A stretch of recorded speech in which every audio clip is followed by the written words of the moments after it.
What's up guys, it's Captain Productions and here I am on the alt channel. So in today's video we are going to be talking about what could happen to LEGO Star Wars minifigures when they become non-canon, while they still be produced and while their values go up and what not. So there's two things I'm going to do in this video. We have minifigures that currently are canon, but most people would want them to become non-canon, or that's the consensus I've got off the internet. Then we have ones that are non-canon and with good reason. So first we're going to look at the ones that were non-canon to begin with. So here on this rather colourful little base plate, we have 4 minifigures that I have that are non-canon. Now these minifigures were never canon in Star Wars to begin with. And yeah, so we have, show you what minifigures we got here. We got Rowan Freemaker from the Freemaker Adventures. Get it focused there. Yeah, he was never canon, neither was that show. We have, now it's kind of weird that we have this minifigure here because now there is a young Han Solo, but back in 2011 this was what they considered a young Han Solo. Now that little short, the animated one, well not short, I think it was like half an hour long or something, it's been a while since I've seen it. The Padawan Menace, this was Han Solo appeared in it. That was never canon to begin with, so neither was this minifigure. Here's one that ended up being canon, well, later versions. This is the concept, the Ralph McQuarrie concept art for Boba Fett from the 1980s, or well, before 1980 at least, because that's when Empire Strikes Back came out. But yeah, he was non-canon, he was just part of a book. By the way, the Han Solo was part of a Blu-ray DVD release, and Rowan Freemaker, he's in a few sets, and there's a couple of different versions of him. The last one here, and this goes for all festive minifigures that have been released. Not that we actually get festive minifigures anymore, Lego, but yeah, we have this, the Snow Chewbacca from the 2016 Advent Calendar. Of course he is no canon. I mean, you can't even use him in a mock because he has that green and red bandolier. But yeah, so we're going to talk about these minifigures once I kind of convince the camera it's time to focus. Okay then, so the thing with non-canon minifigures are they're a different situation because they were never canon before. A lot of them really don't have, the same collectability or, the same kind of, well, I don't want to say the same kind of love, but they don't have the same thing that canon Lego Star Wars minifigures have. They're not mass produced, apart from the Advent Calendar, and most of them are just relegated to one set. Although, the thing with them is, Rowan Freemaker out of all these minifigures was probably one that was most produced because he was in a system set that was released. I don't think it was a wide release set, but it was more released than anything else here. And there was a couple of different versions. That show, I think, got 1 or 2 seasons. I think it was probably just 1 season. I know I watched Freemaker Adventures when it came out in 2016, but I've not seen it since, and I don't intend to see it again. As far as he goes, he's not really that much of a valuable minifigure because the show is not really widely appraised. So him being non-canon, he's not really worth much. Again, the show just didn't do very well. The Han Solo was never canon, so although because the thing he was in is widely regarded as quite a cool, animation. That one does get a lot of love. He's worth a bit more, despite being non-canon. He's quite cool. Obviously, I don't know, is the youngest Han Solo I've had, although technically in canon the one from Solo, a Star Wars movie, is the canon version of this minifigure, if you will. Though he is still quite cool for no longer being officially part of the Star Wars universe. He's one that when I saw as a kid I really liked, so as an adult I still quite like it. Next we have the White Boba Fett. So he wasn't in any shows, he wasn't in any TV series. He came in the character encyclopedia back in 2014 and 2015. And yeah, he's basically what concept art of Boba Fett could have possibly looked like. That was the idea behind him. He's one of the more valuable non-canon minifigures. I've seen him go from about, by the way, as far as price goes, Rowan Freemaker £5 to £10, by the way I'm using UK measurement here, or UK prices. 5 to 10, the Han Solo £7 to £10, the Boba Fett £10 to £15 for the Boba Fett, though I can't argue with that is a nice looking Boba Fett. The Snow Chewbacca, so this, we're getting into an area of things such as the Advent Calendar minifigures. So the Advent Calendar started back in 2011, we had the Santa Yoda, 2012 was Darth Maul, 2013 Jango Fett, 2014 was Darth Vader, 2015 I think was C3PO, 2016 was this, And from there on out, we have not really gotten anything. The year after that was actually a BB-8 with a Santa hat, which still makes me angry nearly 4 years later. But yeah, those minifigures, it ultimately depends. It kind of depends like on the character. Baby, for instance, Yoda and Darth Maul can get really cheap, like under £10 used. The Jango Fett is a little bit more expensive, 10 to 15, because Jango Fett, all his variations are expensive because he's Jango Fett. The Darth Vader has started to climb a little bit. I actually seen a couple recently going for like between 15 and £20. The 2015, the C3PO one, he's like one of the really cheap ones. He typically doesn't have much value to him, to be honest. There's not too much there. 2016's Chewbacca, he's not valuable. Again, he's not canon. See, these are cool as a festive thing, right? But they can't really, most of these figures cannot, in fact, all of these figures can't be used anywhere. I mean, you can throw them as an Easter egg in a Hoffball, but that's really as far as that goes. Lego don't produce these Santa minifigures anymore. I don't know why. Like, it's not like they've ran out of characters to use. I mean, hundreds of characters they could use for Santa. Santa Captain Rex, Santa Han Solo, Santa Palpatine. See, I just blotted out a few ideas. These minifigures that start off as non-canon, they can't really, like, they can go up in value, but there's more than likely that's not really going to happen because, you know, they're not. I mean, some of these are made up characters, and then some of these are well-beloved, like, you know, versions of well-beloved characters like Boba Fett, Chewbacca, and Han Solo. Keep in mind there's many, many more, like hundreds more of these figures. Well, not hundreds more, but you know, probably another 50. And these are just the 4 that I have on hand for the video. But yeah, I don't really see them, you know, returning again. That's the thing with non-canon minifigures. The chances of them returning are like 0%. Oh, sorry, I'd give them 5%, but there's a 95% chance that they won't. So yeah, that's my views on that. Minifigures like this typically won't go crazy in value. I mean, who knows? Things could change. I mean, look at the look at the Darth Vader and Jango Fett. I mean, look at those two. Those two are really beginning to climb quite a bit. Or, well, it's a slow incline, but they could go up. Non-canon minifigures to begin, like, they're non-canon, so they just don't have the love. But yeah, I mean, there's many things that have been made non-canon over the years. Like, I'm just going to leave these up for the section because I don't have any minifigures that were once canon to really use. But, like, if you take minifigures, right, that were like, for instance, Darth Malgus, right, take off the Old Republic stuff. The Old Republic only ever got 4 sets. It got the Sith Fury class interceptor, and it got like that kind of discount X-Wing back in 2012. In 2013 you got a battle pack, and you got that Jedi Defense Cruiser. Now, those minifigures, apart from Satele Shan and Jace Malcolm and T701, like the minifigures in the kind of Jedi ship, like the small one, like the smaller one, the one that looks like an X-Wing, none of those really went up in value. I mean, you can get all of those like under 15.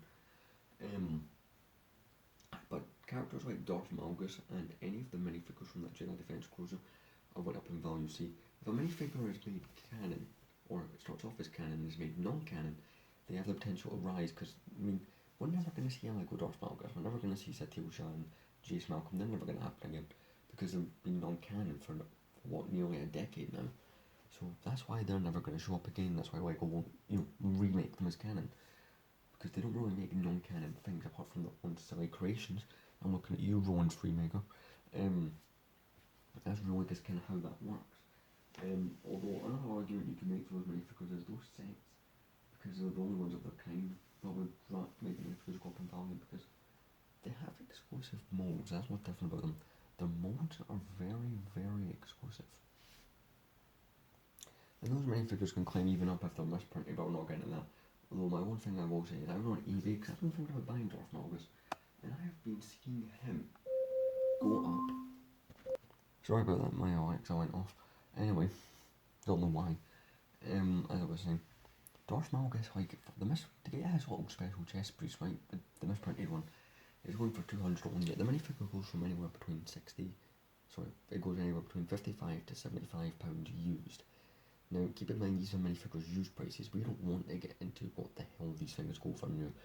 And the Jedi from that Defense Cruiser set, those things are like in the same price range. That value comes between them being not they weren't like widely produced, right? They were Old Republic sets. They were cool because the game has back in 2012 and 2013, the game had like only been out like a year or so, so it was new, it was fun, and it was like the only thing really got that wasn't Clone Wars or movies, so it has that to it. Obviously nowadays we get Lego sets from just about any part of Star Wars almost, but yeah, those, it's the exclusivity of the minifigures as well. Those will continue up in value, for instance. But you know, these ones that start off as non-canon, no. But if a minifigure is made non-canon, yes. Another example of this is the Star Killer minifigure from the 2008 Rogue Shadow. He has went up a lot. Although I'm not surprised. Yeah, it's funny. The genuine clips from that set and the Darth Vader have went up, but nowhere near as much as Star Killer. Star Killer is like one of the most expensive figures from that year, at least that I've seen.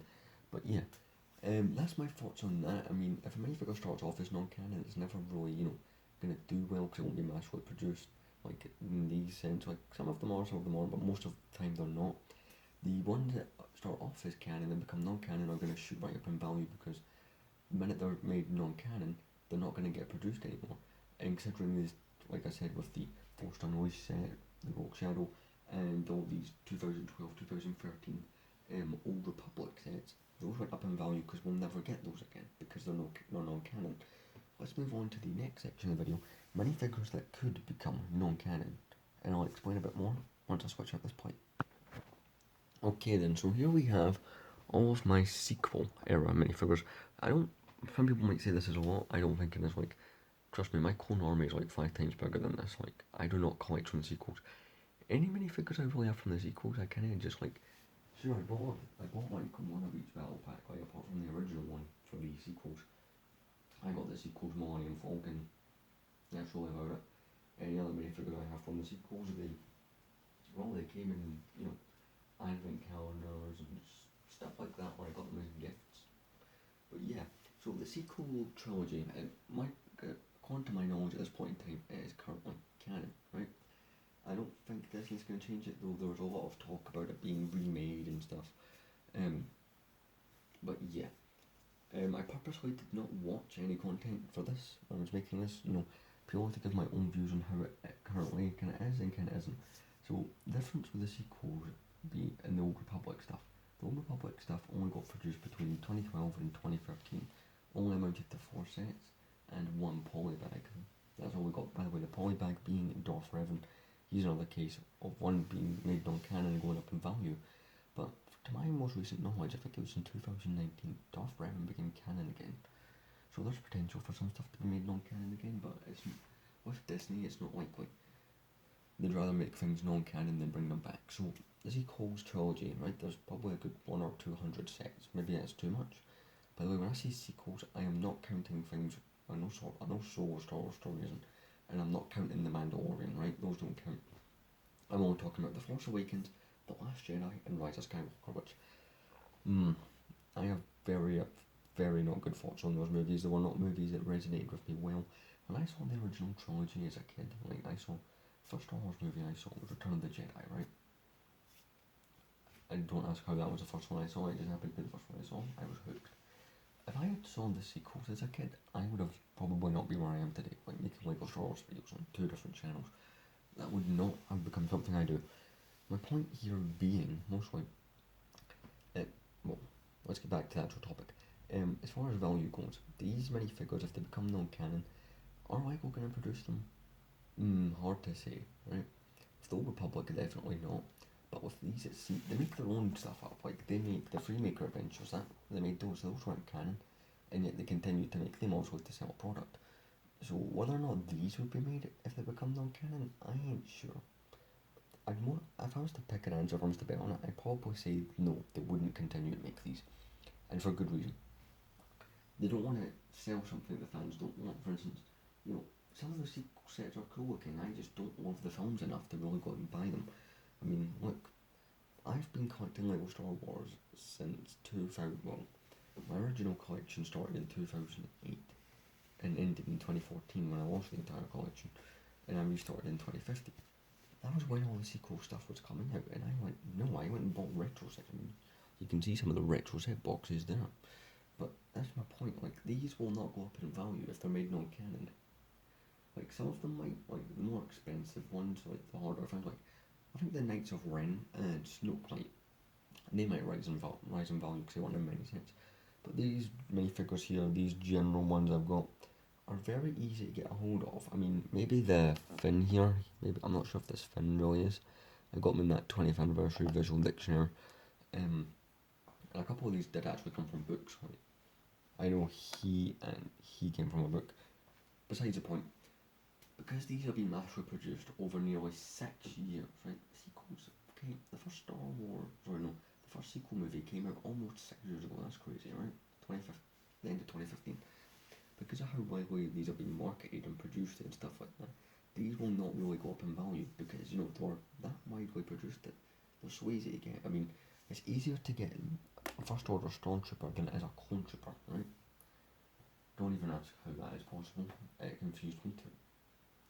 But these will never go up in value. These will never climb like crazy. You'll never see these figures reach the height of, say, Darth Malgus, which is the most expensive Old Republic minifigure. He's the most expensive. By the way, one minifigure I probably should have pointed out that's non-canon is actually Jedi Knight, or as he's called by Lego fans, Jedi Bob.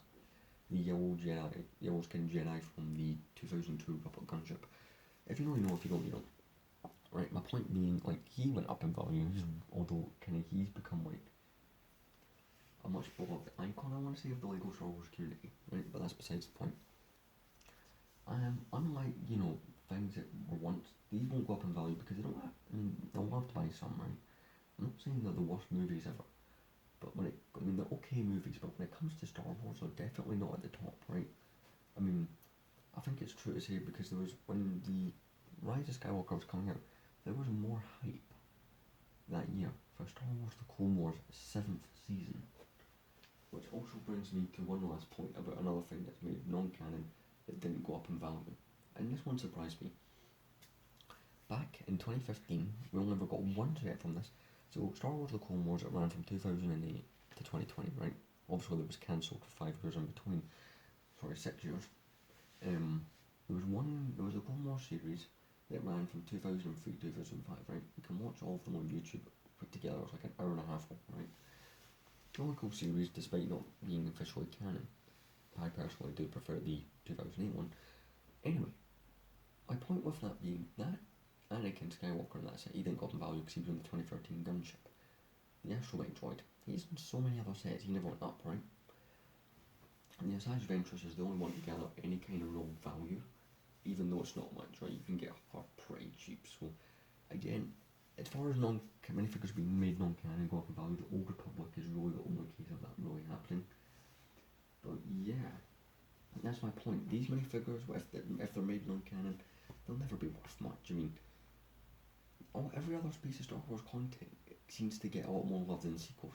Mandalorian in season 7 of the Clone Wars, I think, effectively saved Disney from all the hate they were getting. For like, The Last Jedi was the one that really ticked off fans. The ones that pushed us too far. But anyway, this video has become a long rant, it's nearly 20 minutes long at this point, but yeah. So as far as minifigures could go up in value, won't go up in value, again because they were widely released. So obviously there's a whole other market, like the whole Gina Carrera thing, her character Cara Dune, that won't go up in value. Because if a minifigure of a character that is cancelled is, you know, that's one that could go up in value. And I suppose another thing that could make these go up, if there's a high demand for them, they will, but I don't see these minifigures being in high demand. Like, you're more likely to see, like, this, when it comes to high demand, I would consider this set high demand. That set probably has more to high demand than any of the sequel sets ever did. Just pushing those boxes back there. But yeah, this concludes my video on all of this. I'm just going to put these minifigures behind. Basically, I want to explain my thoughts that these minifigures, if the sequels are made non-canon, they'll never go up in value. These was just an example of minifigures that started off non-canon. I probably should have mentioned this at the start because I think everybody probably knows this. I don't think this is something I should explain. Non-canon effectively means it was once part of the Star Wars universe, but it now isn't, you know. Anyway, I hope you guys enjoyed this video on the extra channel. One of the longest videos I've ever made on here. But besides the point, like, comment and subscribe. Stay tuned for more videos. I don't know when your next video is going to be, but I might make a brief video at the start of March. But that is about it. See you guys whenever I upload again.